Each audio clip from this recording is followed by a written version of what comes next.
আসসালামু আলাইকুম। আশা করি সবাই ভালো আছেন। সাম্প্রতিক ফেসবুকে ইউটিউবে দেখলাম একটা ভিডিও ভাইরাল হয়েছে যেটা কিনা প্রবাসীদের নিয়ে করা। তো সেখানে একটা ছেলে ভিডিওটা বানাইছে সম্ভবত ইউটিউব চ্যানেলের জন্য। আর সেখানে কয়েকটা মেয়ে কিছু মন্তব্য করছে। তো আমি প্রথমে সেই ছেলেটার উদ্দেশ্যে বলছি। তো এই ছেলেটার মতো অসংখ্য ছেলে আছে যাদের খায় দায় কোনো কাজ নাই, বেকার ঘুরে, বাবার হোটেলে খায়, বাবার টাকা নষ্ট করে, সারা রাত ডাইল খায় পড়ে থাকে। আর দিন হলে কি করে, বিভিন্ন পার্কে গিয়া ঘুরে মেয়েদের পিছন পিছন এই ধরনের অনুষ্ঠানের নামে মেয়েদের সাথে করে লুচ্চামি। আর কোনো কাজ পাবেন না এদের। অসংখ্য এরকম ছেলে আছে ইউটিউব চ্যানেলের নামে এগুলা করে বেড়াইতেছে। তো দ্বিতীয়ত মেয়েগুলার উদ্দেশ্যে বলতে চাইতেছি যে মেয়েগুলা বলছে কি প্রবাসী ছেলেদেরকে এরা বিয়ে করতে চায় না। এটা গুটি কয়েক মেয়ের কথা, সব মেয়ের কথা না।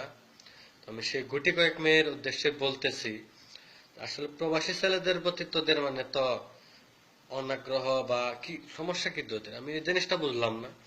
তো প্রবাসী ছেলেদের কি এটা কি খুব বড় না মোটা? এটার জন্য সমস্যা? কি কি সমস্যা বল? এটা কি খুব বড় লোড নিতে পারিস না? এটা চাপ নিতে পারিস না? তোদের তো আবার অভ্যাস আছে পার্কে চিপায় চাপায় যাওয়া, লিটনের ফ্ল্যাটে যাওয়ার অভ্যাস আছে। তো প্রবাসীতে এটা কি সমস্যা তোদের বল? সারা বাংলাদেশের আমি যদি সব মেয়েকে বলি, আমার ধারণা 80% মেয়ে, 90% মেয়ে তোদের বিপক্ষে কথা বলবে। তোরা যে মন্তব্য গুলা করছিস তার বিপক্ষে বলবে।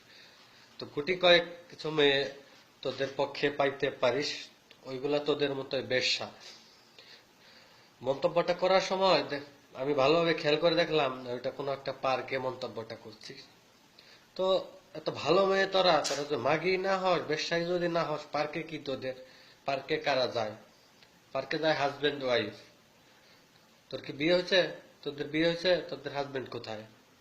যায় বয়ফ্রেন্ড গার্লফ্রেন্ড। তোদের গার্লফ্রেন্ড বয়ফ্রেন্ড বল তোরা, তোদের বয়ফ্রেন্ড কোথায়? কাকে নিয়ে গেছিস? তোরা কি করতে গেছিস? আর যায় দেহ ব্যবসায়ী কিছু মেয়ে আছে দেহ ব্যবসা করতে, পার্কে চিপায় ঘুরে, চিপায় চাপায় জঙ্গলে ঘুরে, কোথায় ঝোপঝাড় আছে ভালো, সেখান দিয়ে ঘুরে।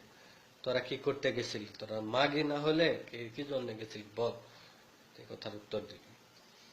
মা বোন সবারই আছে, এই কথাগুলো আসলে আমি বলতে চাইছিলাম না। মুখটা খারাপ করাইলি তোরা, তোদের ভিডিওটা দেখে, মন্তব্যগুলো দেখে আসলে ঠিক থাকতে পারলাম না। এই প্রবাসীরা কারা জানিস? এই প্রবাসীদের টাকায় দেশ চলে। দেশের ম্যাক্সিমাম টাকা এই প্রবাসীদের। বাংলাদেশের রিজার্ভের যে টাকাটা, জিজ্ঞেস করে দেখবি, খোঁজ নিয়ে দেখবি যে রেমিটেন্সের টাকাটা প্রবাসীদের টাকা।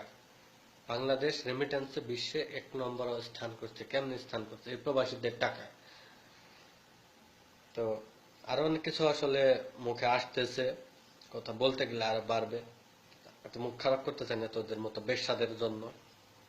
তো আমি সকলের কাছে ক্ষমা চেয়ে নিচ্ছি এই খারাপ কথাগুলো বলার জন্য। আমি আসলে সব মেয়েকে উদ্দেশ্য করে বলি না বা সব ছেলেকে না। আমি ওই যে ভিডিওটা বানিয়েছি ওই ছেলেকে, আর যে মন্তব্যগুলা করছে যারা, ওই মেয়েদেরকে উদ্দেশ্য করে কথাগুলা বললাম।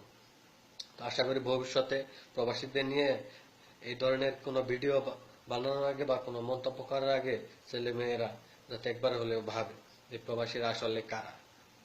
তো ধন্যবাদ, ভালো থাকো।